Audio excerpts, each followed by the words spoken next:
Dave. Yes, we are. Bang on 4 o'clock. Yeah. So happy Friday, everybody. welcome to healthylife.tv. My name's Paul Bursey. With me is Warren Connolly, coming to you from Santander in Hungary, and Eid Mubarak to all my Muslim friends and brothers and sisters out there. Yeah. Okay. Just turn my phone off, make sure it doesn't. I've got a habit of leaving it on. So, okay. Well, today's going to be interesting for some people. Yeah. And you'll see why. Today's headline is foods that boost your libido. Now, before we get to the foods, there's a bit we got to cover because it's not. If you don't do these other things, it's pointless to eating the right foods. Right? Okay. So no, we're not talking about watching porn videos or anything like that. So don't be too worried. Having a having a healthy sex drive is linked to feeling physically and emotionally healthy. So it's not just down to what you eat. So it's no surprise that the food you eat do have a role in boosting your sex life. But as I say, a healthy sex life. Healthy sex life, yeah, absolutely. We can all have an unhealthy sex life, but let's have a healthy one. Yeah. So, some people do have unhealthy sex lives, but we talk about healthy sex lives, yes. Absolutely, yeah. So a nutritious diet can benefit your sex life in many different ways. So the first one is obviously an obvious one. It's boosting your libido. Second thing is improving your blood flow and heart health. Again, very, very important. You want a healthy heart for this. Yeah, of course. Okay. Ticker needs to keep ticking, right? Absolutely. Not stop midway. Anyway, and improving your stamina. Midway what, Paul? Sorry? Midway what? Midway. Midway's an island in the Pacific. I know that, yeah. You don't want to ticker something in Midway, that's for sure. So, eating a diet rich in vegetables and lean proteins, low in foods that contain sugar and saturated fats can also help to prevent disorders that affect your libido, like metabolic syndrome, which you're very familiar with. Would you like to just quickly say what that is? That's basically when your body no longer cooperates when it comes to effectively being able to keep you healthy and lean and everything else. So your body basically starts to fight against that. Okay. In a nutshell. And also hormonal conditions. So now, before we go any further, let's set the scene here. Right? No, we're not talking about organise a romantic dinner or a bedroom scene. All right, but the other preparation, let's call it the setup. All right. So the setup is what we're used to, it's what we talk about all the time. And because there are other ways of boosting your libido or helping your whole body to function correctly. And there are plenty of options. So call this preparing the soil, or at least setting the scene, planning the war or battle. All right. What do I mean? Well, there's certain things you've got to do, because if you don't do them, then things aren't going to work for you. So there are plenty of options for increasing your sex drive beyond the use of aphrodisiacs or medical intervention. So what do you think the first one is, Warren? I have no idea where you're going here. So getting enough sleep. Okay. So it's important. Sleep is incredibly important for your health, including your sex life or your sex drive. One study that longer sleep duration was correlated with greater sexual desire. Would you agree with that? Oh yeah, definitely. Yeah, I'll say no more, but yeah, definitely. Well, I'm ready to become Rip Van Winkle. So Rip Van Winkle. Now, another study emphasised the connection between sleep quality and sexual function, concluding that shorter sleep duration and insomnia were both associated with decreased sexual function. So, and obviously if you abused alcohol or drugs and things like that, it could really affect it. It is different for everyone, but so we're generalizing here. So well, also, like you just touched on it, Jeff. People that struggle with insomnia, they do, not often, but some people do, turn to drugs or alcohol or something like that or excessive tobacco for that matter, to help with the insomnia, and then and then that just compounds the whole impact of it, on your libido. Absolutely. So when it comes to boosting your libido, getting enough sleep is a great first step, and that we would suggest that if you're having challenges. Some people don't have any challenges, some people do. Some people can continue doing everything wrong and still not have any challenges. Other people can do everything right and have challenges. So there's no easy way of doing this. You have to test and tweak and review and take a look at things. As with anything in life, right? I mean, sometimes we go through a whole lifetime trying to find the solution for us in any area of our life. So absolutely. I don't think because you try it one way, it doesn't work for you, it's not going to help, or nothing will help. There's other ways to do it. Absolutely. Second thing is reducing your stress levels. We think it's a pretty obvious one if you think about it. Because if you've got a lot of drama in your life or lots of things that are happening, maybe you're unfortunate that someone's died or anything like that, it is going to affect things. And really, to be fair, you're not even going to be thinking about that.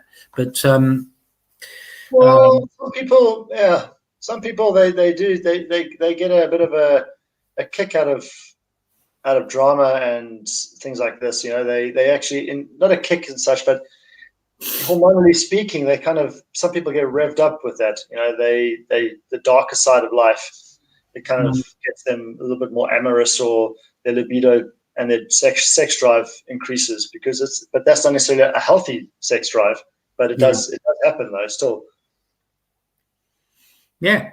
So I mean, stress can have a very negative effect on a lot of aspects of your health, including your sex drive. As I say, it's not the same for everyone. A recent study found that a correlation between job stress and female sexual dissatisfaction, meaning any extra stress may be dropping your libido down even further. Again, it is an individual thing, so it's not just for a certain group of people, because we don't know, because we don't talk to the individual involved, and unless we do, we won't know. But so you can take active steps to reduce your stress levels, and this may help boost your sex drive. And as I said, avoid drama. What I mean is really excessive drama. Domestic violence, all these types of things, all would come under that thing. What about checking your medications? Now, I don't take any medications. And what about you, Warren? Do you take any medications? I don't remember when was the last time I took any medication. I took in the last year. I took 2 paracetamols for a headache once, and that's it. I remember the last time I took when I was in hospital for my shattered arm. All right. I had prescriptions that I had to take, and I think that was maybe the last time I took any medication. Yeah. Take the pain. Right. Anyway, yes. So a study suggests that antidepressants may be linked to lower sex desire. Definitely. I only took them once, and that was because of a split. So that really didn't come into it. I wasn't on them long enough to find out. But all I found out that I was going around with my eyes dilated, and people. Oh, really? People would comment on it. So I thought, well, I'm not taking these anymore. I'd rather suffer. So anyway, exercise. Exercise is another fantastic way to increase your libido. It is indeed. And they suggest resistance training. Can you see that? Well, the reason why that would be suggested is because resistance training is going to help to boost your testosterone levels. Yeah. And spot on.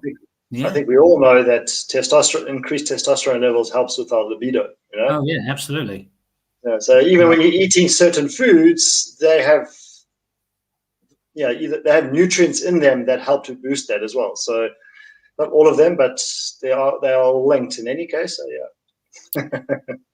Well, one study found that in women, resistance training may increase sexual desire and excitement with the people that are suffering from polycystic ovary syndrome. So, yeah, wow. I mean, yeah, but PCOS as the acronym. PCOS, yeah, I've got that. Yeah.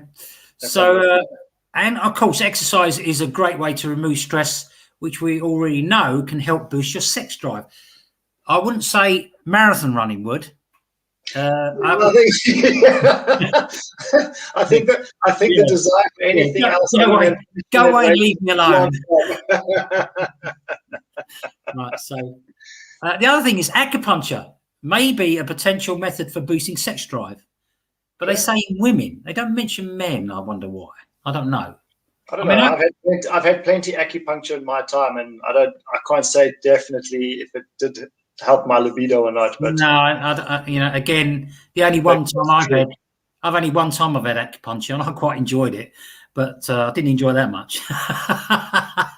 So acupuncture may help reduce anxiety, stress, and insomnia. So all of which can be underlying cause of a decrease in libido. So if you're not ready to try acupuncture, then do massage. Everything's linked, one way or the other, either directly or indirectly. It doesn't take many levels before you realize that anything and everything is connected to everything else.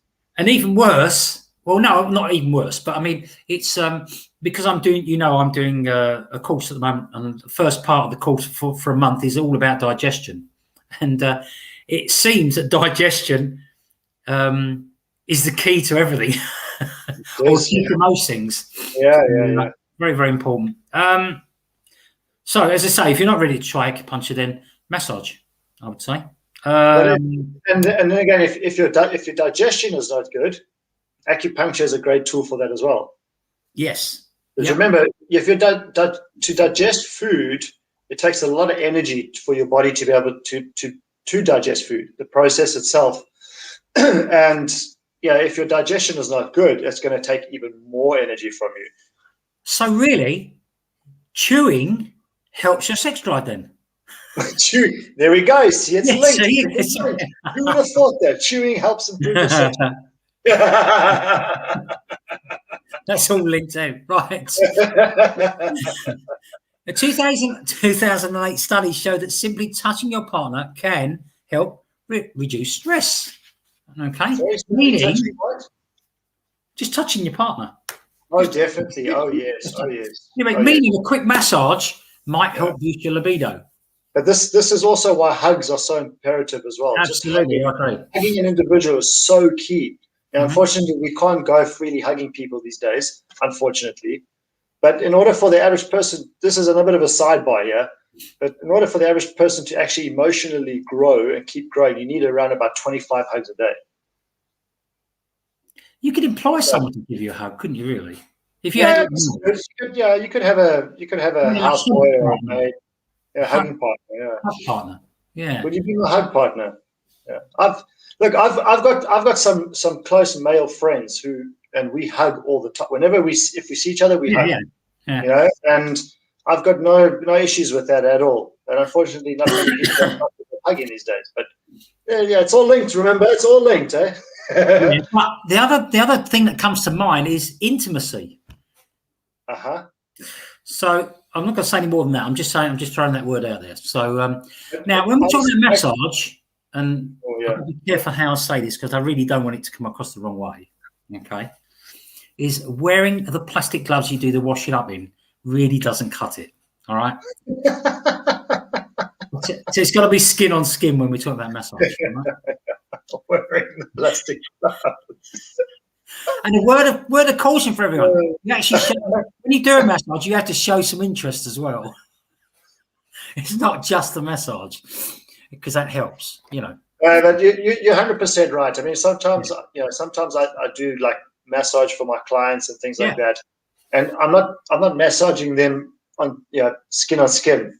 unfortunately, I need to massage them with their top on or something like that, because it's just more appropriate.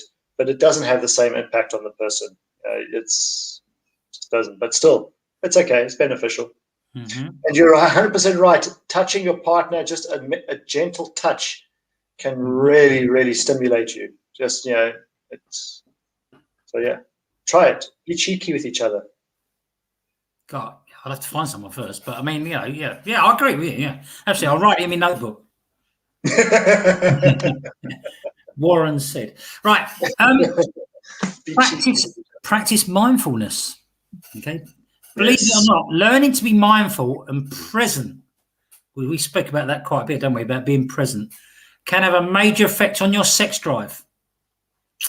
Paying attention to people. Yeah.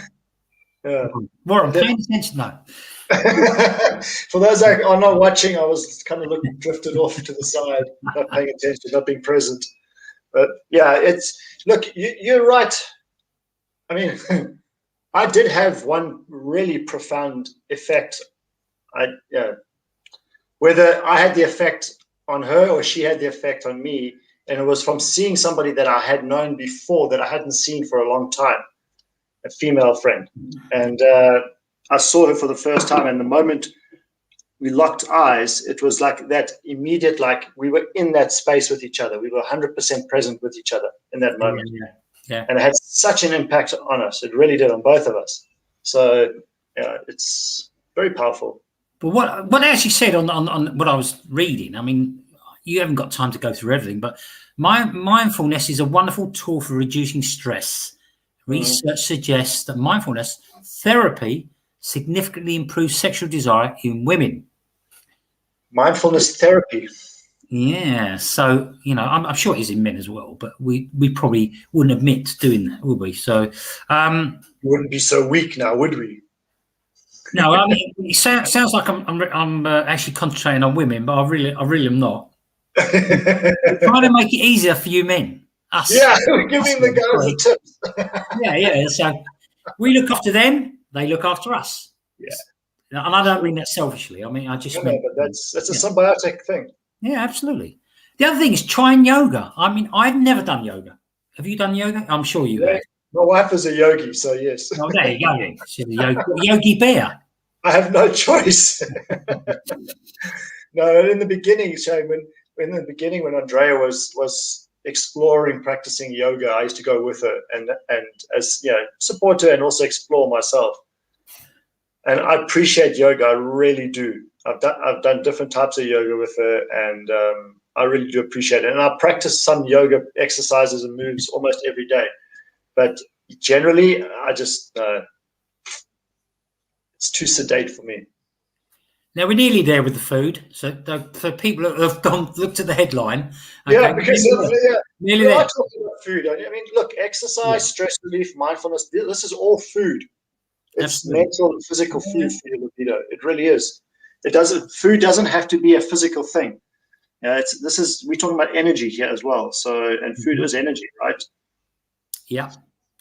So 2010 study concluded that 12 weeks of yoga practice led to significant improvement in all areas. Now, have you heard this before?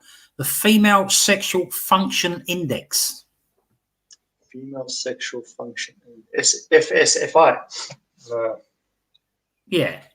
Enlighten us, please. Oh, I mean, I hadn't heard this, but you'll see why you have, but you haven't. Areas measured including desire, arousal, lubrication, orgasm, satisfaction, and pain during sexual activity. So, okay. There's a lot. I mean, you could get stressful just thinking about all this, couldn't you? You see, this is the difficulty for the ladies. Is that for us guys, it's typically very simple. Unfortunately, for ladies, it's not always that simple. Well, we are simple, aren't we? At the end of the day. But also, women have so many more moving parts when it comes to libido and things like that. It's like you drive. No disrespect to any auto car makers or anything like that, but if you drive a Mazda, okay, it's pretty simple. compared to driving a BMW or an Alfa Romeo for that matter. It's a lot more complicated. Or a Bentley. There's a lot more moving parts involved, or a Bentley, because there's a lot more moving parts involved. So it's the same thing with guys and women. We just. I wouldn't take offense about what you said because I'm driving one of those simple cars at the moment. Anyway, moving on. These 7 foods that we're going to talk about now are packed with nutrients that can pique your libido and may improve overall health too. So what do you think the first one's going to be? I'll tell you the reason. No, I'll tell you the reason why. Because most people, when they talk about food aphrodisiacs, talk about this one thing. Avocados? That's not on the list, but I would add it to it. Avocados. Oysters. Yeah, oysters. Yeah. So now you've probably heard them. Most shellfish. Sorry. Most shellfish. Yeah, I was going to come to that. But what do you know the reason why? The reason why that's top of the list. Not because it potentially can harvest oysters, but I don't know. I mean, not pearls. I mean pearls. But oh yeah, that can help as well. Yeah, if a woman thinks that there's maybe a pearl inside there, that's going to get her libido going. That's for sure. Yeah. I'm joking. Sorry, lady. No, the reason is zinc. It's high. It's one of the highest foods of zinc that includes zinc. And what zinc does, it increases blood flow. So these foods are basically mainly surrounding blood flow. Okay. I say it may aid blood flow. That's all it says to the sex organs. Zinc may be especially important in male fertility as it helps regulate testosterone levels. Okay. So straight away, there's 2 things there that are very important, aren't they? So. See, it's all linked. Yeah. Okay. And obviously a lack of zinc has a negative effect on testosterone levels. Oysters contain more zinc than any other food source, with one serving providing 673% of your daily recommended allowance or value or whatever you want to call it. Wow. So you can see why. So that's why it's always been promoted as the number one thing. Can you overdose it? I'm sure you can. I'm sure you can. I mean, contraindications of too much zinc, I wonder. Yeah, it depends. I say it doesn't say what one serving is. So I think a couple of oysters a day will do. So if you're not a fan of mollusks, try lobster and crab instead. Mollusks. I haven't heard that term for so many years. Yeah. What, crabs? Mollusks. Oh, sorry. Right. So if you're not a fan of mollusks, try lobster and crab. Both types of shellfish are loaded with zinc. So for those people that don't eat seafood, sources of zinc include beef, pork, would you believe baked beans, although there's lots of sugar in baked beans, as you know, pumpkin seeds, and cereals fortified with zinc. Oh. So the ones that drew me there was pumpkin seeds, actually. So yeah, I eat pumpkin seeds almost pretty much every day. Yeah. Pumpkin seeds. Yeah. A lot of the foods on the lists that you're going to go through, that anybody there's more than what you're going to go through, but a lot of those foods I eat almost every day. So look, just very quickly with oysters, then it assists blood flow, assists hormone levels, it assists testosterone levels, and there was one other thing I can't remember what it was, but yeah, I mean that's enough in itself. So try some oysters if you like. Blood flow. Yeah. Now we move on to meat. Funny enough, now I always say, look, whatever we do in this life when we're talking about eating, there has to be a real good variety of things that you eat. You have to eat every bit of everything. That's how I see it. And not only that, but you have to eat quality. Right? It's no good eating horrible bits of meat. It's got to be quality meat, and that way you can cut down on the amount of meat you eat. So yeah, you're right. Variety, quality, and what I call, as you know, my favourite word, synergy. All right. So now going back to meat. So we're talking about beef, chicken, and pork, basically. All right.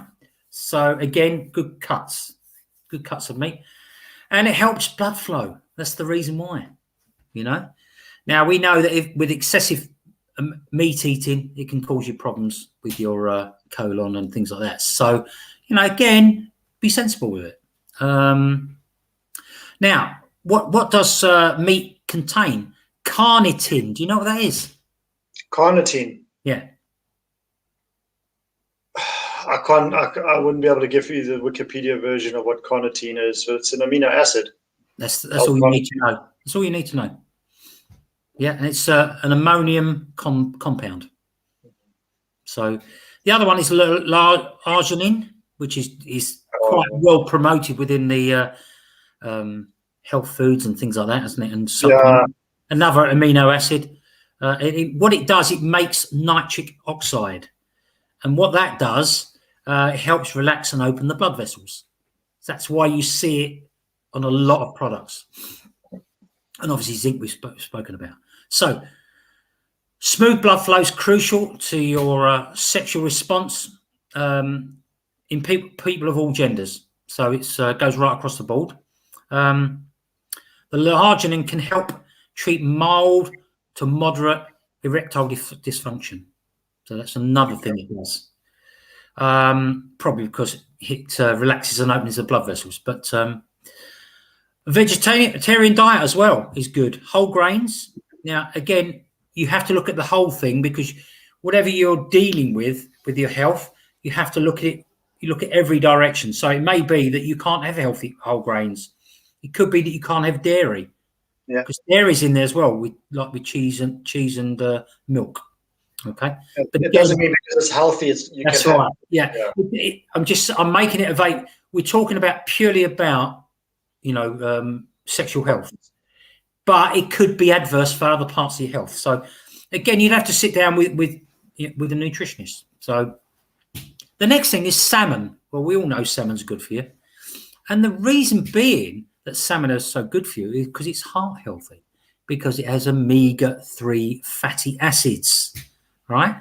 And again, you can also have sardines, tuna, halibut, and there's other ones as well. Pelagic fish, yeah. And just for those folks that don't really understand why omega-3 fatty acids is important when it comes, and as Paul mentioned with reference to the salmon, because a good balance of omega-3s in your diet, it helps with your central nervous system, amongst many other things. Yes, yeah. So if your central nervous system is stimulated with healthy fatty acids, omega-3 fatty acids like DHA, EPA, then this is going to help with everything else: your heart, your kidneys, your lungs, your digestive tract, your sexual organs. So it's going to benefit everything. And there is going to be a difference between farm salmon and salmon from somewhere like Alaska or Australia. I can see the map, but I just couldn't think. Alaska and like Norway and Iceland. Even in Norway as well. Most of the Norwegian salmon you get today is farmed. Just they still fish for it as well. They still do. True. North Atlantic. Yeah. But just as a word of caution with people because people do like the idea of eating salmon. Okay. If your salmon is a light pink, it's a farmed salmon, and when it's farmed, it has high levels of mercury that gets get injected into the meat, because the salmon are under stress, being in tight, confined spaces for extended period of times, because they are predatory fish. The food that they get fed is not really conducive to their normal diet, and a lot of that pinkness that comes in their flesh is actually dye in their food in any case, because they're not getting their natural source of food. All right. And that source of food gives them that higher quality, that the wild salmon, that source gives them a higher quality omega-3, which means that when you see the flesh, it's that dark pink. It's almost a meaty pink in color. So that's what you want to go for when you go to the fishmonger or somewhere and they have salmon. If you can see the flesh, that's ideally what you want to go for. Otherwise, light pink once a week is not going to kill you.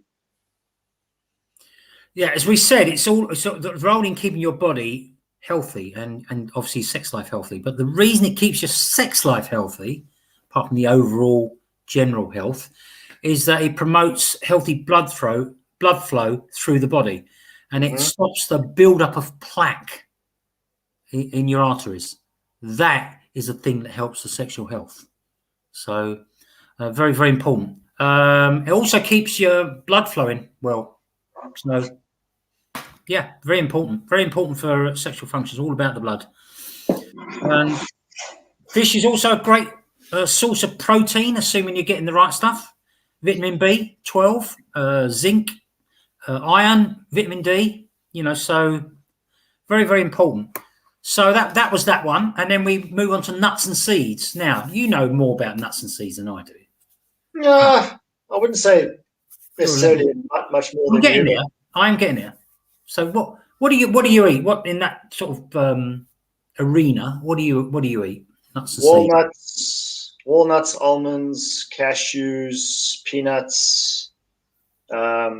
I eat a lot of peanuts, most because it's a high value, readily available protein in there, and sunflower seeds, pumpkin seeds, the fine little black ones. I can't think of it now. The fine little black hemp seeds.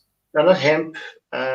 We have hemp powder, maca powder, which is also very good for your libido. Yeah. Maca, I was going to come to that a little bit later, but yeah. Fine. I mean, it doesn't matter when it comes in, but yeah, I said it already. It's done. Sorry. Pay attention to nuts and seeds. Very, very important. Yeah. And the great thing is you can use them as healthy snacks. So exactly, and it's not only is it potentially going to boost your libido, but it's also just a healthy form of fat for your body as well. And if you're going to snack on something, have some nuts and seeds. Yeah. Mix them up a little bit as well, because they are allergens, so you don't want to be eating the same type all the time. Try to mix them up from time to time. The next thing is apples. Now, the reason apples affect your sex life, right, is the apple a day keeps the doctor away. Well, that's nothing to do with it, right? What about the gynecologist? It's quercetin. I don't know how to pronounce it. Quercetin. Quercetin. Which is an antioxidant, and it's a type of flavonoid that may offer a number of health benefits, and one of them is promoting circulation. Oh, okay. So it's very important to have your apple a day. So I don't think I've eaten an apple for a year. But I eat loads of other stuff. But, I eat apples almost every day. One apple a day.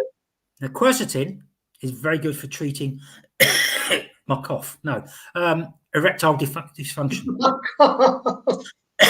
Yeah, excuse me. I've never heard that. I've never heard of that word before. Yeah, wow. It's a part of. What's it? Pectin. That's in it as well, isn't it? Apples, pectin. Pectin. Yes. Quercetin is the thing, and it manages the symptoms of prostatitis. No, I guess maybe prostate condition. And quercetin can also, and this is another reason, right, not only promoting circulation, but it can successfully lower blood pressure. And high blood pressure can lead to sexual dysfunction. Yes. Because blood vessel damage impairs blood flow to the genitals. Yes. So this is another cause of erectile dysfunction. And this is often what happens with people who have been drinking too much as well. They don't get the blood flow going through to the So in females, high blood pressure can lead to lower libido and less interest in sex, and also fatigue. And lower blood flow to the vagina can affect how their body responds to sexual activity. So again, it's about the whole health thing, really. The umbrella. Overall, the sorry? The balance, the umbrella, the full picture. Mm-hmm. I mean, overall, a diet rich in flavonoids it boosts your overall health and keeps your sex life on track. So what else have we got? A couple of things. Beets and beetroots. What do you know about those? I never used to like beetroots. I love beetroot as long as it's doused in a bit of vinegar. I used to really loathe having to eat beetroots when I was younger. It was only in recent years I've become more comfortable with eating beetroot. Well, they're very high in iron, very high in iron. Antioxidants and vitamins. So, and what it does, it builds dietary. They're high in dietary nitrates. Now, dietary nitrates expand blood vessels. Again. Yeah. So we're all going to be popping with exploded blood vessels. Yeah, I know. But, no, you can have 1 or 2 things a day and keep swapping them around and have just a whole healthy diet. So, so again, we'll talk about muscle contraction as well. Affects that. So, because of this, some athletes use nitrates to boost performance. So they eat beets. So, and the other thing is, research suggests that dietary nitrates from beetroot juice can help manage blood pressure, and it benefits people with high blood pressure and hypertension. Okay. Right? So all these things help in the long run. So it's one thing Andrea does. She knows, like, sometimes when she went to cook some beetroots and things like that, because she knows if she's missing iron and that's because of headaches and whatnot. So she'll go and have some beetroot juice or cook some beetroots. So other foods high in nitrates include spinach, arugula, rocket, cress, lettuce, celery, and radish. So, yeah, so that's good. It's all about the circulation. So, and the last thing I want to talk about, and you'll enjoy this, ladies, and probably gents as well, red wine. I had to come there in the end. Okay, like apples, red wine contain quercetin, which is an antioxidant, as we said, and that helps or boosts blood flow. Now, let's we'll get in there and let's say that basically researchers also noted that if you have more than 2 drinks of red wine, it negates everything and reverses it. So we're talking about, maybe a glass of wine a day, a large glass maybe, or 2 small glasses. However, big cognac glass of wine. Yeah, I mean, just be sensible with it. But that's, I just thought I'd say that. So it's red wine in small amounts is linked to higher sexual desire, lubrication, and overall sexual function. So you're allowed a small glass of wine every day, which is, rather than just, thinking, I'm going to cut out drinking, and because you'll go back on it in the end. You might as well have one small one a day. That's what I say. So unless it's a big problem, of course. I mean, that's true. Yeah, but summary: drinking red wine in moderation might increase sexual desire. Function through drinking. Function is affected by drinking to excess. So the other things you can eat, and we're just finishing up now. So red grapes, because they also have resveratrol in them, like the red wine. Celery, pumpkin seeds, as we spoke about. Watermelon, very good. Asparagus, bananas. They say soy foods. Well, I can't really tell you about soy foods because I haven't really had anything to do with them. So, what do you reckon, Warren? I don't know. I think if it's going to be soy foods, then you need to be looking at the purely natural soy foods. Like your tofu, or edamame beans, or something like that. Or what's the other one that's similar to tofu? Your natural form of soy products. But anything that's processed soy, I wouldn't go near that too. Or anything processed, we shouldn't really be touching anyway, should we? And I'm talking about even milk, soy milk. Definitely not. That promotes estrogen growth, estrogen levels in your body. You definitely don't want that. Yeah, you definitely don't want that. And any of those soy byproducts, burgers, sausages. Once I've had doctors in the past tell me, like nutritional doctors tell me that once you process that soy, it becomes like a leech on your system. All right. And this is what forces your body to produce more estrogen. And do they remain? Is that what you're saying? It remains. the soy. Yeah, so it's kind of because I think it's something to do with the sugar compounds. Oh, So okay. like when you're eating like a carbohydrate or anything that's got sugar compounds in it, it's going to leach on. It's going to leach onto or latch onto certain parts of your body where it's relevant. It needs to be. And certain foods, like this is, for example, why the blood group diets, are quite popular, quite successful as well, in that the sugars from certain foods, depending on your blood type, they shouldn't be there. So what they do is they latch onto parts in the body, in the digestive tract and so forth, and the organs, and that creates issues for you in the long term. From what I understood, I might not be 100% correct on this, but from what I understood, that's kind of what happens with soy. Once you manufacture the soy and it becomes a processed product, similar kind of thing, and it's relating to estrogen. Okay, so we've only got a couple of things left, and then we're done, really. And that's bell peppers, very good for you. Truffles. I eat so much of this food all the time, except for truffles and oysters. Garlic. Okay. Pine nuts. Oh man, I'm in a kidney beans. Although I should be a nymphomaniac. iron in kidney beans. Sweet basil. Figs. I've written down here DC. I can't remember what it is. Figs is also the allurement of a fig as well. It's just avocados, as you mentioned earlier. I got a little side story on avocados. Go on in.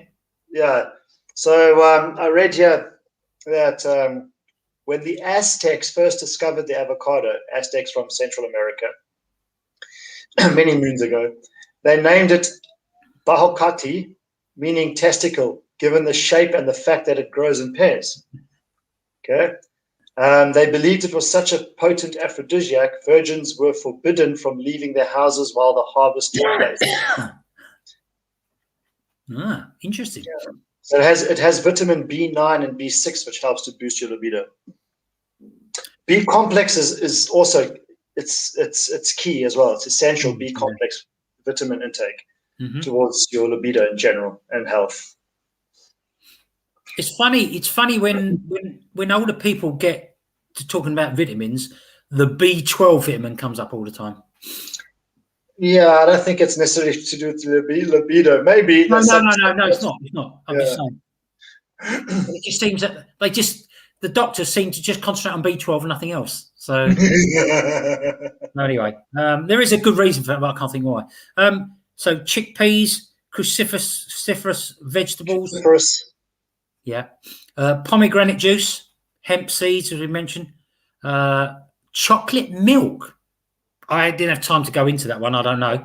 Dark chocolate, yes. I don't know chocolate. I would say it's always going to be dark chocolate, 70 to 80, 85% proper, even better is the real rough stuff. But sometimes I buy the 90 or 95% cocoa.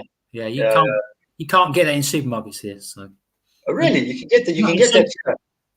You can get that here. You just have one little square and you're done. You don't need. Well, we do have health shops, so I'm sure they have it in there. Okay. The last two is ginseng. Yes. There was ginkgo biloba I saw written down at one stage. Oh, yeah. Ginkgo biloba, yeah. And maca, which you mentioned earlier. So all these things are great for your sexual functioning. And spirulina too. I didn't know. I know a lot of folks these days eat spirulina. Yeah, they take spirulina powder. Yeah.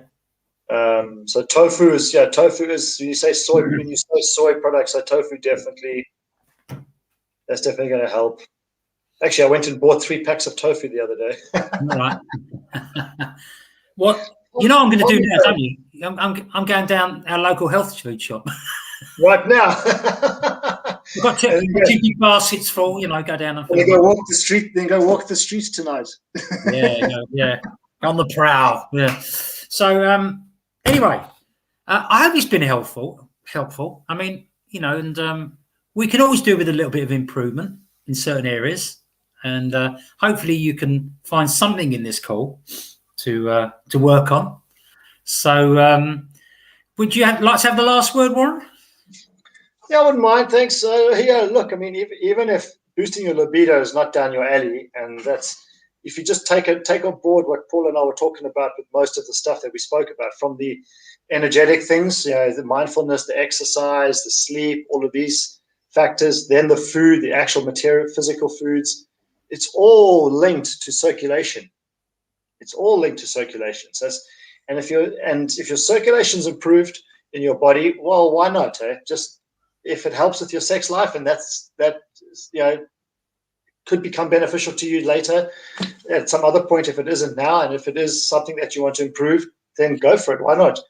If it's going to boost your circulation, improve your health in general, then and if you look at, when you look at couples as well, like couples that are married for 30, 40, 50 years, the ones that are always constantly cheeky and flirty with each other, they're not necessarily making love anymore, but they stay curious and flirty and cheeky, and that is good for your blood, your blood sugar levels, your regulation of blood sugar levels. It's good for your blood pressure. So that's going to help your circulation to improve. It's good for you. It's all good for your brain and your heart.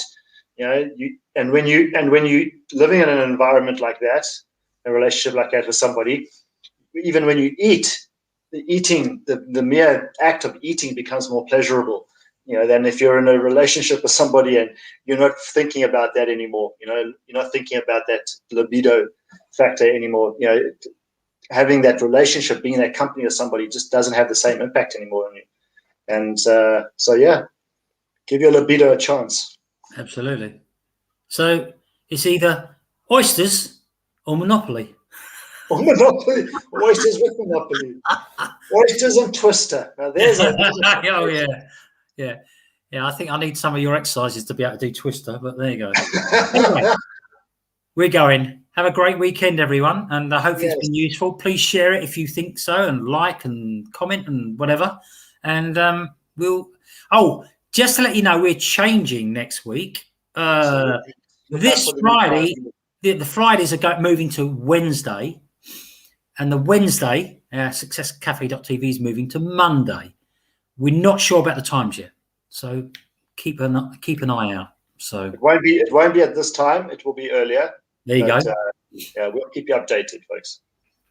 Don't worry, we're not going anywhere. No, we're not going anywhere. It's just business things and just things change, and we need to change the times. And but we've got quite set to doing the 4 o'clock, but it actually gets in the way of doing things. So from next week we'll be changing. So watch out.